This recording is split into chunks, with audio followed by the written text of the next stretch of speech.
Today I'm about 30 kilometers outside KL and I've come to track this car down. Now the story is basically I met this car about 3 months ago at the Sepang 12 Hours. There was an Alfa Romeo parade and this rocked up and it completely blew me away. Alfa 155 V6 Ti from the golden era of DTM in the early 90s, rocking up in Malaysia.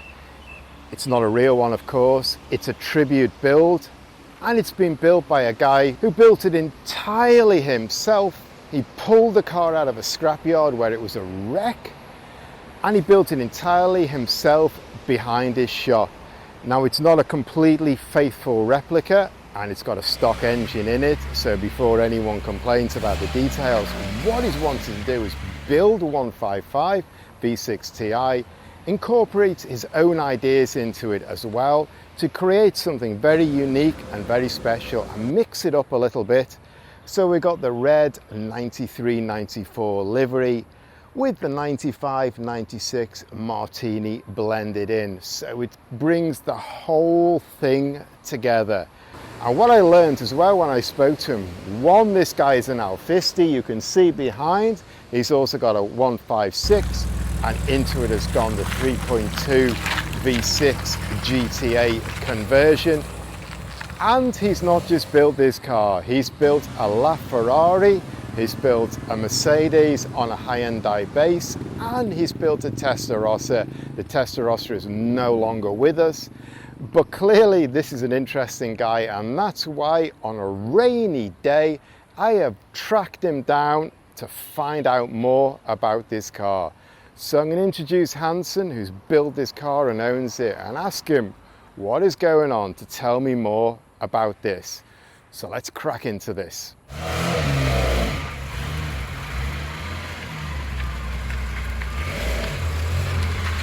Next up, introduce Hansen, the owner and the builder of this car.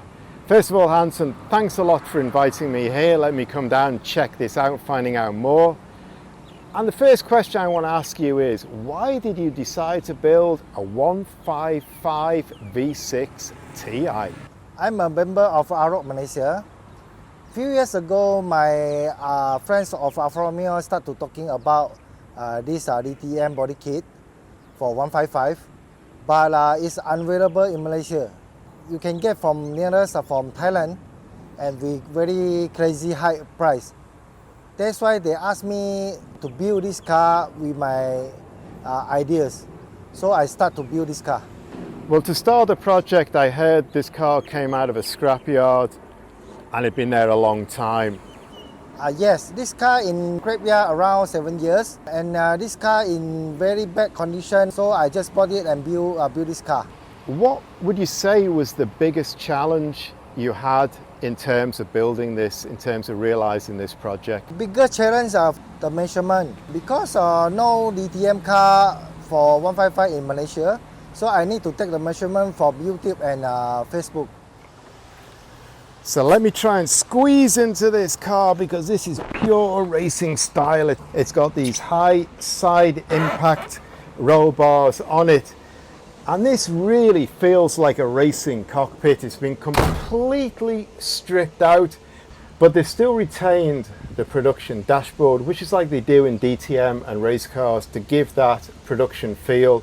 It's required for homologation. Everything else has been stripped out. It's got a proper roll cage. It's been designed and developed for this car. There's been new panels put in as well. We've got the battery here, fire extinguisher, and this carbon fiber panel with gauges on it, with all the switches and the kill switch, OMP steering wheel and a racing style boss. Feels really cool, and they've even got the pull handle on the wire with an Italian flag on it to absolutely max the weight loss like it be on a race car. This really is pure race car. Maybe under the bonnet it's got a stock engine and some other stock stuff, but you get inside this feels like a race car should be. And this is the closest I'm ever going to get to sitting in a 155 V6 Ti. If at the factory, if at the museum, you're watching this, Please let me sit in a real one, but I'm pretty sure that ain't gonna happen, and this is as close as I'm gonna get. And it's got a Sparco race seat as well. So I really feel like I'm Nicola Larini right now. We can't get the roll cage for this 155 in Malaysia. So my friends fabricate this racing roll cage for me. We try to get this kind of DTM exhaust tip in Malaysia, but we can't get it. So we make kitchen PVC pipe for the sample and send to machining shop to make it. This wing is made from steel.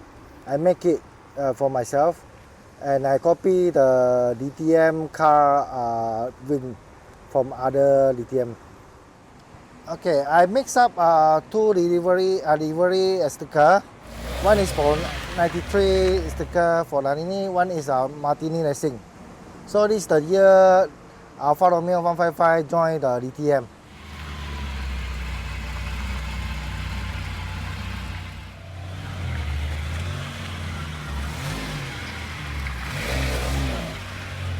So while we're here, some background, and basically because in all my videos I have never talked about the 155 V6 Ti, but it is one of my favorite race cars of all time. So this project comes along, it gives me a great excuse to summarize one of the greatest race cars ever.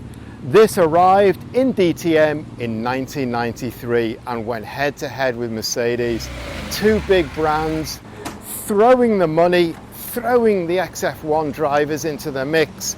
Technology, no end to it. This just looked like a 155. There was no similarities. And 93 was one of the great years for DTM. Alfa Romeo and Mercedes went head to head, and Nicola Larini cemented himself into Alfisti law by winning 12 of the 22 races of the year and becoming DTM champion. Alfa Romeo, the Italians, had come to Germany onto Mercedes home turf, delivered them a lesson. A completely epic year, and the 190 Evo as well. That's another great car from racing history. Those two are absolute legends. Anyway, Nicola Larini came from an F1 background. He'd driven for a few back market teams like Coloni, like Acela, like Modena, but he also drove for Ferrari, and not many Italians drive for Ferrari. His teammate in 1993, Sandro Nannini, he did 3 years with Benetton, one of the top teams at the time, and he was tipped for great stuff, but then he had a helicopter accident, severed his arm. He was never to race an F1 car competitively again, although Ferrari gave him a test drive.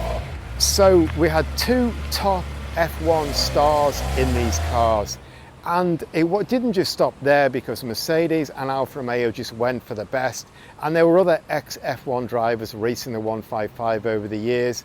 People like Christian Danner, people like Michael Bartels, people like Stefano Modena raced these cars with success. Gabriele Tarquini as well, who won the British Touring Car Championship in another great story of racing.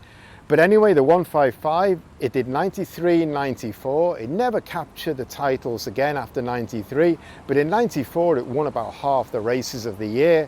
95 and 96, it went into that white martini colours, and you had another fantastic epic story. So 4 years racing against Mercedes and also against Opel with its Calibra later on. A fantastic golden era for touring car racing, and for me, possibly the greatest touring car of all time.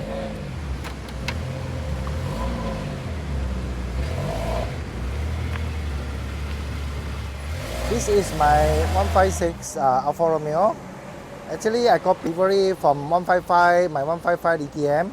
This car already done with a 3.2 GTA engine conversion, and interior already refurbished. Well, I hope you enjoyed finding out about this 155 V6 Ti tribute built completely by this guy here on his own behind his shop. Now you saw in the background the supercar LaFerrari style inspired. I need to come back. So please subscribe, please tune back, because in a few weeks time I'm going to bring you that build in detail. So thank you very much, Hansen, and I hope I see you very soon again. Thank you.